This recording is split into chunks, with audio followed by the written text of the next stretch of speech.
Olá, paz do Senhor Jesus, seja muito bem-vindo a mais uma aula do nosso curso Princípios Básicos da Fé Cristã. Eu sou o pastor Patrick, vou ficar com você até o final dessa aula, que na verdade é uma continuação da aula passada, tá? Nós estamos falando sobre o final dos tempos, né? Um assunto bastante palpitante, interessante, também controverso, mas hoje vamos dar continuidade falando um pouco a respeito das três principais vertentes a respeito da segunda vinda do Senhor Jesus. Na aula passada falamos sobre as evidências, né, que apontam que a segunda vinda do Senhor Jesus se aproxima cada vez mais, e hoje nós vamos dar continuidade falando um pouco a respeito aí dessas três vertentes que defendem, né, posicionamentos um tanto quanto diferentes a respeito da segunda vinda do Senhor Jesus. Mas antes da gente passar para a tela do computador e estudar essa lição, quero pedir para você que ainda não é inscrito no canal, se inscrever, curtir, compartilhar. Olha, isso ajuda muito o canal. O YouTube entende que o material, que o conteúdo ele é interessante, ele é pertinente e ele disponibiliza para muito mais pessoas, para que muito mais pessoas possam ver, tá bom? Então, peço para você encarecidamente, você que não é inscrito, inscreva-se, curta, compartilhe de graça, tá bom? Tire aí uns segundinhos para fazer isso. E ative o sininho, para que sempre que a gente gravar um conteúdo novo, você seja notificado, você fique sabendo e possa sim assistir. Então vamos para a tela do computador. Muito bem, hoje nós vamos dar continuidade, né, à lição de número 15, conforme nós já falamos. O tema é o final dos tempos. O texto básico fundamentou as evidências de que a vinda de Jesus se aproxima, conforme nós já vimos na aula passada. E o nosso versículo-chave continua sendo Lucas, capítulo 21, 28, que diz: Ora, quando estas coisas começarem a acontecer, olhai para cima e levantai as vossas cabeças, porque a vossa redenção se aproxima. Então, para nós que servimos a Deus, para quem serve a Deus, entregou a sua vida a Jesus, esse assunto, essa temática do final dos tempos não deve ser uma temática, um assunto preocupante no sentido de a pessoa ficar angustiada, ficar desesperada. Não, pelo contrário, deve ser um assunto que traga paz, que deve trazer paz, tranquilidade. A pessoa deve se sentir alegre por conta disso, porque aqueles que servem a Deus devem pensar nisso aqui, ó. A sua redenção está mais próxima, né? Seremos livres de toda dor, todo sofrimento, toda tristeza, do pecado, das consequências do pecado, porque vamos dizer assim, o tentador será lançado no lago de fogo e enxofre, e aqueles que não quiseram também receber a Jesus como seu único e suficiente Senhor e Salvador, e receber o perdão dos seus pecados, insistirem em viver na prática do pecado, infelizmente serão lançados no lago de fogo e enxofre, para que o pecado e todas as mazelas do mundo tenham, assim, um final. Tá bom? Na aula passada, nós falamos a respeito aí das evidências, né, de que a vinda do Senhor está cada dia mais próxima, né, se aproxima. Falamos aí do engano pela falsificação, tudo com base em Mateus capítulo 24, do 1 ao 14, tudo não, né? O último subtópico aqui foi no livro de Daniel. Conflitos, miséria e abalos sísmicos, né? Terremotos. Também vimos aí a questão da intolerância ao cristianismo, a intensificação da traição e do ódio. Também vimos aí a questão da intensificação do pecado e o enfraquecimento do amor. Por se multiplicar a iniquidade, o amor de quase todos se esfriará. Também vimos que o anúncio solene do Evangelho do Reino a todo mundo é outra evidência de que Jesus está às portas, né, será pregado em todo mundo, e aí Jesus volta para buscar a igreja. E aí, como eu disse, Daniel capítulo 12, versículo 4, que fala que o conhecimento ele vai se multiplicar, né? Então, o avanço e disseminação do conhecimento. E hoje nós vamos dar continuidade falando a respeito das principais perspectivas acerca da vinda de Jesus. São três principais vertentes, né? Três principais opiniões, vamos dizer assim, a respeito da vinda do Senhor Jesus. Sendo que a primeira delas é o pré-tribulacionismo. Os pré-tribulacionistas acreditam que Jesus ele vai voltar antes da grande tribulação iniciar. Tá? Então, antes de começar a grande tribulação, Jesus volta antes também do anticristo começar a reinar, pelo menos aí, aparecer em público, né, e ser aí proclamado líder mundial. Jesus volta, arrebata a igreja, ou seja, tira a igreja subitamente, abruptamente, repentinamente do mundo. E a partir de então, a partir daí o anticristo se manifesta e começa a dominar o mundo por esse período de 7 anos, que são divididos aí em duas partes, 3 anos e meio, que acredita-se que serão, teoricamente, ou melhor dizendo, entre aspas, né, aparentemente de paz, mas que na virada da chave, no segundo tempo da grande tribulação, o anticristo se mostra quem de fato ele é, que ele não é bonzinho coisa nenhuma, e aí ele vai tocar o terror em quem tiver na face da terra, né? Então, os 3 primeiros anos e meio, teoricamente, né, aparentemente de paz, e os últimos 3 anos e meio, declaradamente de perseguição ferrenha, e o terror vai ser a todo instante implantado aí pelo anticristo, tá bom? Então, o pré-tribulacionismo acredita que a igreja não passa por esse período em hipótese alguma, nem por esse suposto período aí de paz, né, de aparente paz, os 3 primeiros anos e meio. Não, a igreja não passa. A igreja será arrebatada antes mesmo do anticristo se manifestar, né, antes de começar a tribulação. É o que defende o pré-tribulacionismo. Eu sou pré-tribulacionista, eu respeito os demais posicionamentos, reconheço que tem lacunas também no pré-tribulacionismo, assim como tem no mesotribulacionismo. Nós vamos falar do meso ou mid-tribulacionismo também no pós-tribulacionismo. Conforme eu disse aqui, o segundo posicionamento ou a segunda vertente é o meso ou mid-tribulacionismo. Por que meso? Porque a ideia é de que Jesus ele volta no meio da tribulação, ou seja, considerando que os 3 primeiros anos e meio são de aparente paz, não vai ter perseguição, não vai ter a aflição que haverá na segunda parte, né? Acredita-se então que a igreja vai ficar, não tem problema a igreja passar esses 3 primeiros anos e meio, Deus vai permitir, tá? Segundo esse entendimento. E aí a hora que a chapa foi esquentar, vamos dizer assim, aí Jesus arrebata a igreja para estar com ele, e a igreja não sofre, porque não faz nenhum sentido a igreja sofrer na grande tribulação, que é uma espécie de um derramar da ira de Deus sobre os ímpios, sobre aqueles que o rejeitaram deliberadamente, tá bom? Mas temos aí um terceiro posicionamento, que é o pós-tribulacionismo, né? O pós-tribulacionismo, ele acredita que Jesus volta só no final da grande tribulação. Ou seja, a igreja, enquanto o pré-tribulacionismo prega o seguinte: a igreja não passa nem um segundo da grande tribulação, nem um dia, nem uma hora, nada. A igreja não passa pela grande tribulação. Jesus arrebata antes. O mesmo fala: não, a primeira parte não vai ser de perseguição, não vai ter dor, não vai ter sofrimento. Aliás, inclusive, vai ter uma aparência de paz, né? Por isso Paulo disse, né, aos Tessalonicenses: e quando vos disserem que a paz e segurança lhes sobrevirá repentina destruição. Então a igreja vai estar por aí, tranquila, aí a hora que a chapa for esquentar, Jesus tira. Pós-tribulacionismo ele já é um pouco mais, na perspectiva de alguns, um pouco mais pessimista. Ele vai dizer: não, a igreja vai passar mesmo, não tem jeito. Ela vai estar presente durante toda a tribulação. E ele entende, o pós-tribulacionismo entende que o sofrimento não é um problema para a igreja. Não, a igreja sempre sofreu, desde que a igreja é a igreja.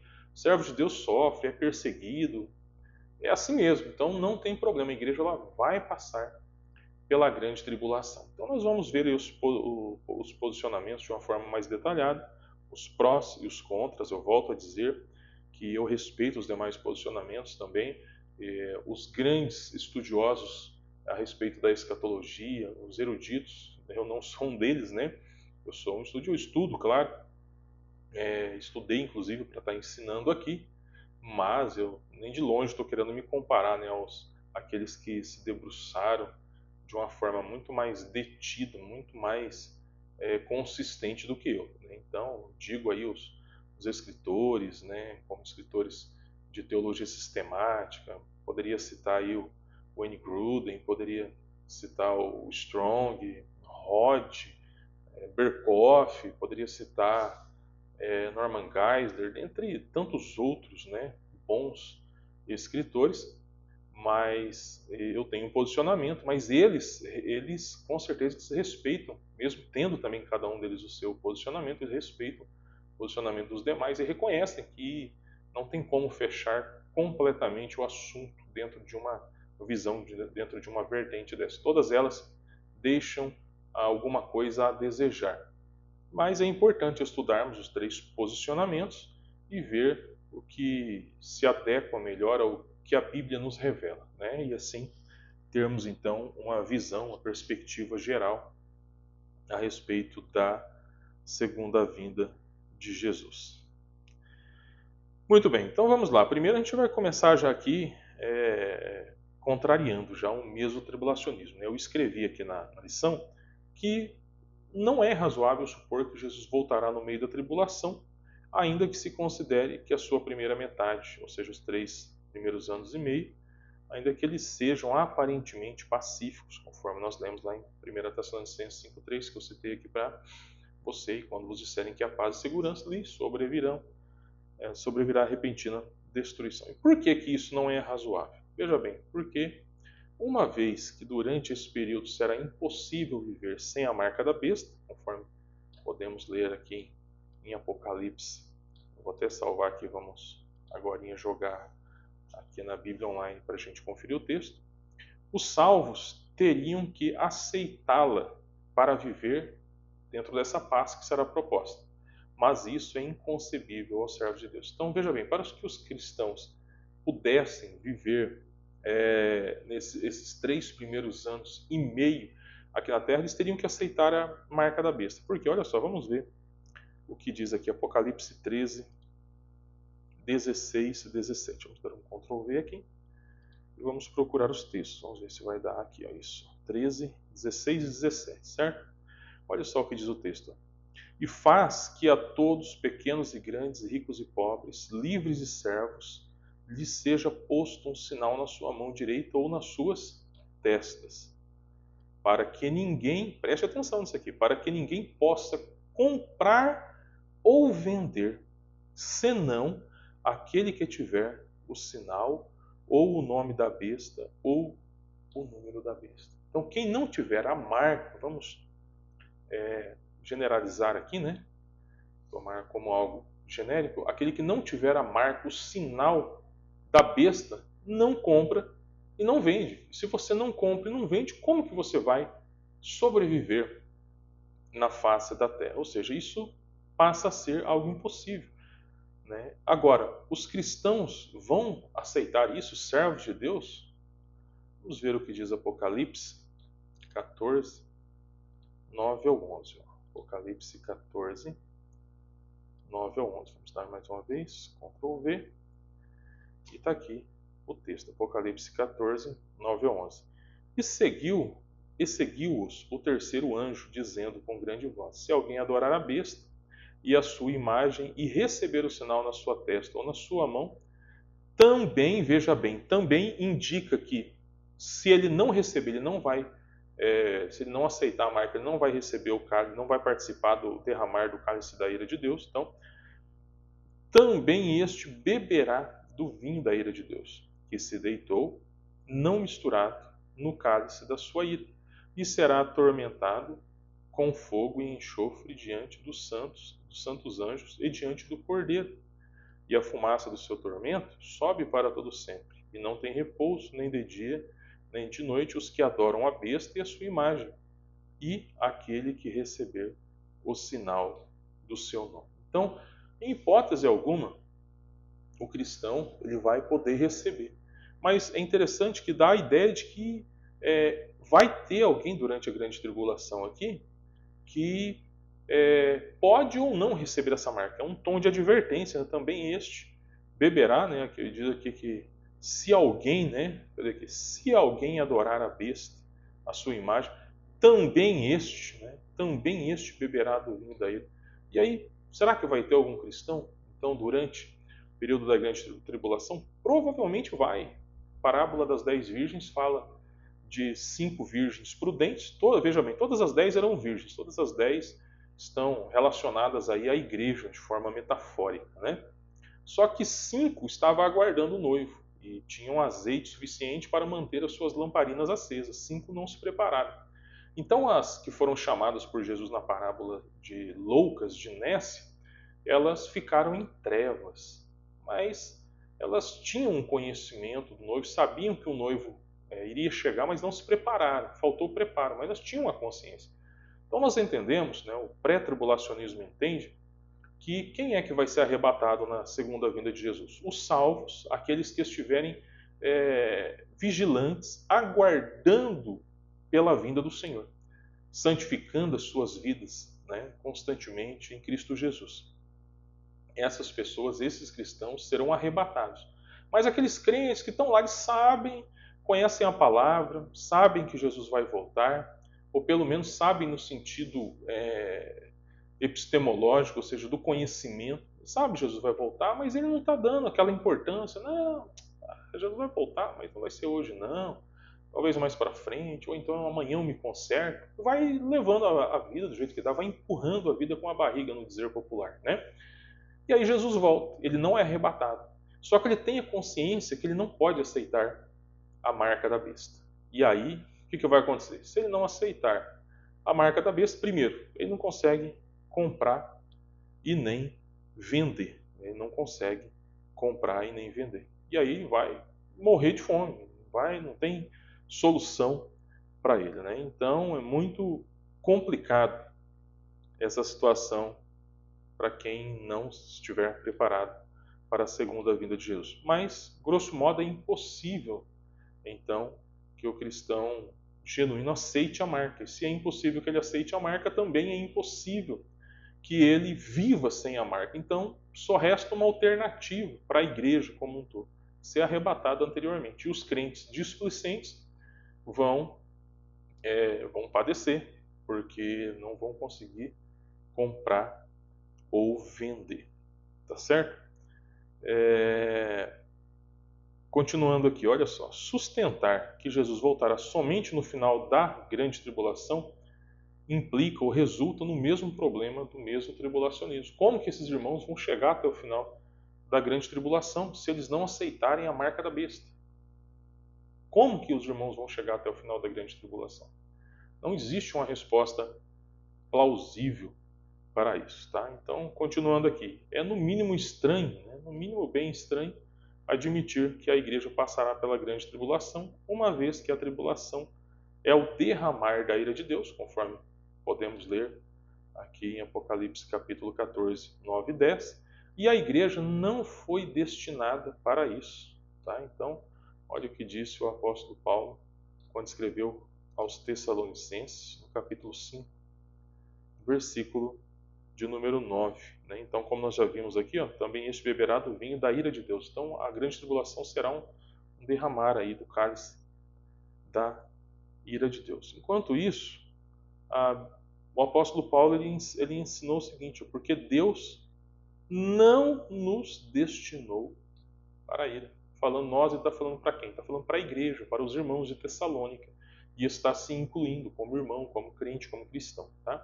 Ele diz que Deus não destinou os cristãos, os crentes, para a ira, mas para a aquisição da salvação por nosso Senhor Jesus Cristo. Então não faz nenhum sentido a igreja passar pela grande tribulação. Tá bom? Ainda os defensores desse posicionamento argumentam que a Bíblia faz referência a um grupo de salvos vindos da grande tribulação, que nós acabamos de mencionar.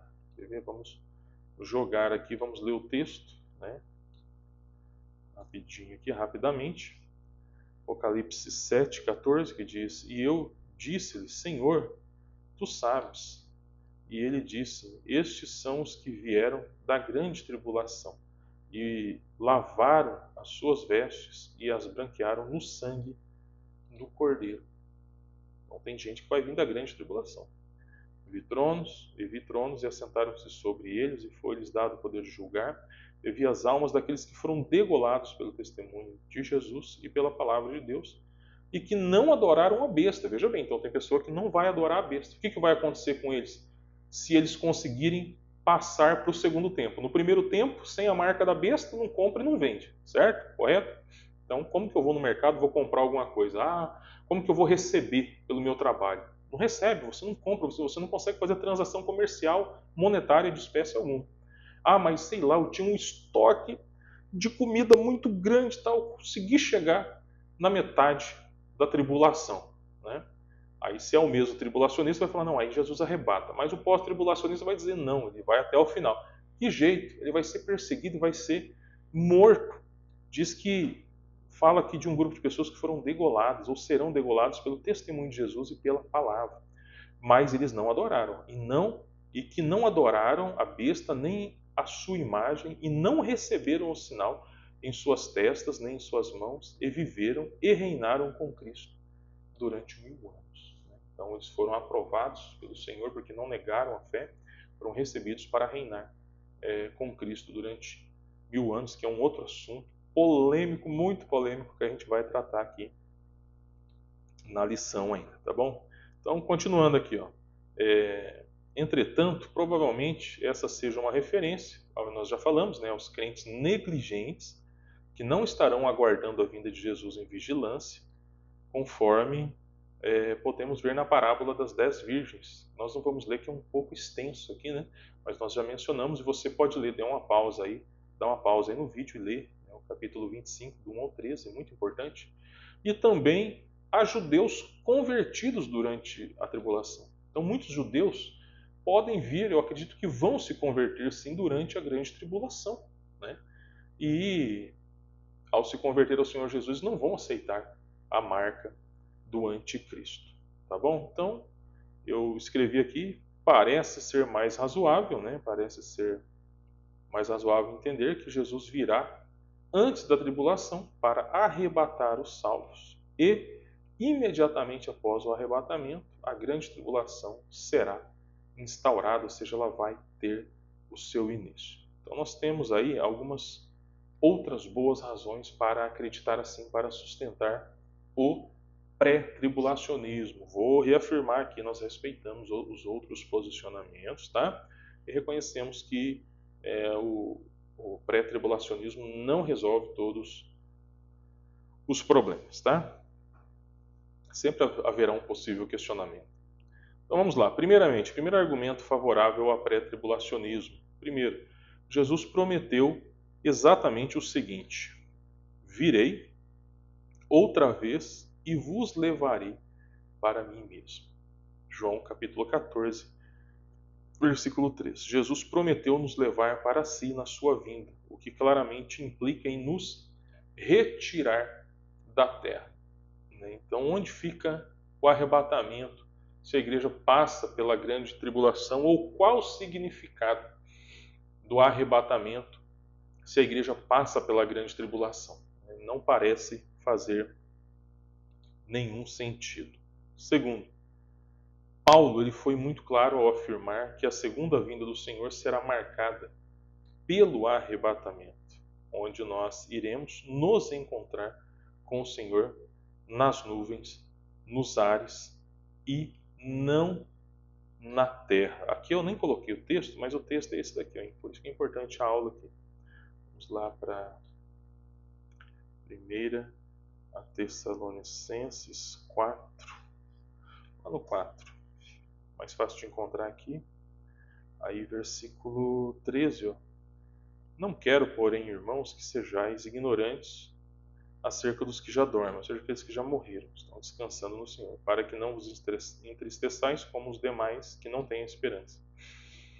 Porque cremos que Jesus morreu e ressuscitou, assim também os que em Jesus dormem, Deus os tornará a trazer com ele. Dizemo-vos pois isto pela palavra do Senhor, que nós, os que ficarmos vivos, para a vinda do Senhor, não precederemos os que dormem, porque o mesmo Senhor descerá do céu com alarido e com voz de arcanjo, com trombeta de Deus, e os que morreram em Cristo Jesus ressuscitarão primeiro. Olha só. Depois nós, os que ficarmos vivos, seremos arrebatados juntamente com eles. Eles quem? Os que morreram em Cristo e que ressuscitaram primeiro. Tá? Seremos arrebatados para estar juntamente com eles nas nuvens, a encontrar com o Senhor nos ares. E dessa forma estaremos sempre com o Senhor. E essa palavra é uma palavra de consolo. Consolai-vos uns aos outros com estas palavras. Tá? Então, queridos, é de suma importância entendermos esse princípio, porque nós vamos ser arrebatados. E no posicionamento do pós-tribulacionismo, o arrebatamento não faz nenhum sentido. Terceiro, se Jesus vem somente no final da grande tribulação, como explicar a doutrina do arrebatamento da igreja então? Que é o que nós já falamos, né? Não faria nenhum sentido estar vigilante se não houvesse outra alternativa a não ser passar pela grande tribulação. Entretanto, nós vemos, né, inúmeras orientações na Bíblia para a gente estar vigilantes, né, aguardando a segunda vinda do Senhor Jesus. Jesus afirmou que devemos vigiar constantemente com o objetivo de escaparmos da grande tribulação. Né? Então, se não há o arrebatamento, não faz nenhum sentido ser vigilante. Olha aqui, vamos ler o texto para não ficar aqui nas minhas palavras. Rapidamente. Vigiai, pois, em todo o tempo, orando para que sejais havidos por dignos de evitar todas estas coisas que hão de acontecer e de estar em pé diante do Filho do Homem, que é uma expressão messiânica para Jesus, né? Então, veja bem, a igreja vai passar pela grande tribulação. Olha, Jesus fala da possibilidade de se evitar todas essas coisas. Está dentro do contexto exatamente da grande tribulação. Tá? Então existe essa possibilidade. E quem é que podem evitar? Aqueles que forem encontrados dignos. Claro que essa dignidade não é pelas nossas obras, essa dignidade é pelos méritos de Cristo, pelo sangue de Jesus sobre as nossas vidas. E claro que esses méritos de Cristo são aplicados àqueles que estiverem vigilantes, em constante santificação na presença do Senhor, tá bom? É interessante ainda que a vigilância ela acentua o caráter iminente da segunda vinda de Jesus, ou seja, ninguém sabe a hora exata da vinda de Jesus, mas se Jesus voltasse somente, como eu escrevi aqui, após a tribulação, então nós poderíamos marcar com precisão o dia da sua vinda. Né? Bastaria a gente contar 7 anos após um líder mundial assumir, e aí então nós poderíamos contar 7 anos e dizer, tal dia Jesus volta. Mas a vinda de Jesus ela é iminente. Se ela não fosse iminente, não haveria as advertências para a gente vigiar. A Bíblia diz que ninguém sabe o dia, a hora, nós já vimos na aula passada, Jesus afirmou isso, né? Ele usou até uma hipérbole, né? Quando ele disse que nem o filho sabe, os anjos, nem o filho, somente o pai. Claro que o filho sabe, né? Ele usou uma hipérbole, um termo exagerativo, no sentido que se até mesmo ele que sabe não sabe, quem mais poderá saber, senão o pai? Então alguém poderia também entender essa frase de Jesus como Jesus falando como o Cristo no seu estado de humilhação, né? O Cristo simplesmente homem, não o Cristo Deus, né? Ele estava falando como homem e não como Deus. Mas como eu entendo que é impossível essa divisão vamos dizer assim, no ministério de Jesus. Jesus sempre foi 100% homem, 100% Deus. É claro que, como homem, Jesus teve fome, sentiu cansaço, teve sede. Como Deus, ele não teria nenhuma dessas necessidades. Eu penso ainda ser mais razoável, embora não descarte essa possibilidade, ser mais razoável entender que Jesus usou um termo exagerativo mesmo, para dizer, olha, ninguém de vocês jamais pode dizer com precisão o dia da minha vinda, né? Então vamos ler aqui esses textos, né? Antes de finalizarmos essa primeira parte.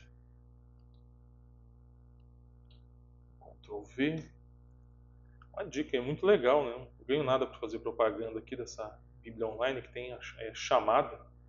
É muito bom, olha só, você joga aqui as referências e ela traz para você na hora.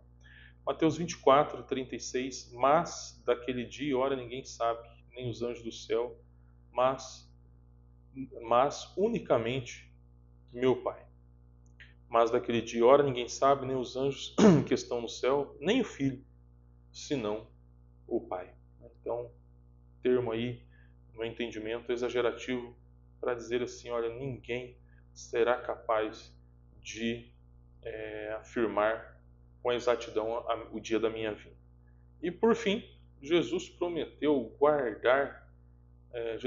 nos guardar, né, da grande tribulação, ou seja, guardar aqueles que também guardarem a sua palavra. Aí nós temos Apocalipse capítulo 3, versículo 10, selecionar melhor aqui, né? Apocalipse 3, versículo 10, que nos diz o seguinte: como guardaste a palavra da minha paciência, também eu te guardarei da hora da tentação que há de vir sobre todo mundo para tentar os que habitam na terra. Alguém poderia dizer que essa era uma palavra específica, né, para a igreja ao qual Jesus endereçou essa palavra, mas a expressão eu te guardarei da hora da tentação que há de vir sobre todo o mundo. Então, não era algo localizado que Jesus estava falando, mas falando muito provavelmente da grande tribulação. Paulo também falou do livramento da ira futura, 1 Tessalonicenses, capítulo 1, versículo 10 também, né? Ctrl V mais uma vez. E nós temos aqui, vamos ver se vai abrir. Abriu. Está aqui, ó. E esperar dos céus a seu Filho, a quem ressuscitou dentre os mortos, a saber, Jesus, que nos livra da ira futura. Nos livra da ira futura. Veja, é verdade, a igreja sempre passou por muitas perseguições, por sofrimento, por dor, mas o apóstolo Paulo, e entendo que Jesus também estava falando isso para a igreja de Filadélfia, estava falando a respeito de uma ira que iria abranger o mundo todo. Não era uma ira localizada, uma tribulação localizada, mas uma tribulação que vai atingir o mundo todo. Por isso que é chamada de grande tribulação, né? E o apóstolo Paulo, ele também ensina que o Senhor Jesus, ele nos livra dessa ira que há de vir sobre todo mundo. Tá bom? Então, nessa aula nós vamos ficar por aqui. Nós vamos voltar para dar continuidade falando a respeito do arrependimento, falando a respeito do arrebatamento da igreja, se o tempo nos permitir, falar a respeito de outros assuntos também muito importantes, muito pertinentes para o bom entendimento da palavra de Deus. Muito bem, então nos resta aqui fazer uma oração e eu aguardo você no próximo vídeo ou na próxima videoaula. Espero que Deus tenha abençoado seu coração, sua mente, de modo que você tenha compreendido a palavra de Deus. E se ficou alguma dúvida, deixe aí nos comentários, a gente pode tentar melhorar a explicação, pode gravar um outro vídeo para tentar elucidar a sua pergunta. Será um prazer, será uma alegria, pois a nossa maior alegria é compartilhar a palavra do Senhor nosso Deus. Tá bom? Vamos fazer então aqui uma breve oração. Pai querido, em nome do Senhor Jesus, te agradecemos por essa oportunidade maravilhosa que o Senhor tem nos dado de compartilharmos a Tua palavra aqui na internet. Louvamos a Tua vida por cada irmão, cada irmã, cada um dos internautas que assistiram ou ainda vão assistir, ó Deus, essa aula. Rogamos toda sorte de bênção do Senhor. Que cada um deles possam estar presentes nesse dia maravilhoso, glorioso da segunda vinda do Senhor Jesus, como filhos do Senhor. Que possam desfrutar da Tua maravilhosa presença e de forma alguma venham entrar em condenação. Nós rogamos a Tua bênção e agradecemos por tudo, no precioso e santo nome do Senhor Jesus. Amém e amém. Que Deus continue te abençoando grandemente. Espero na próxima videoaula. Curta, compartilhe. Se não é inscrito, se inscreva e deixe o seu comentário para que esse canal alcance muito mais almas em nome do Senhor Jesus. Que Deus te abençoe e até a próxima videoaula, se assim o nosso bom Deus permitir. Fique com Deus.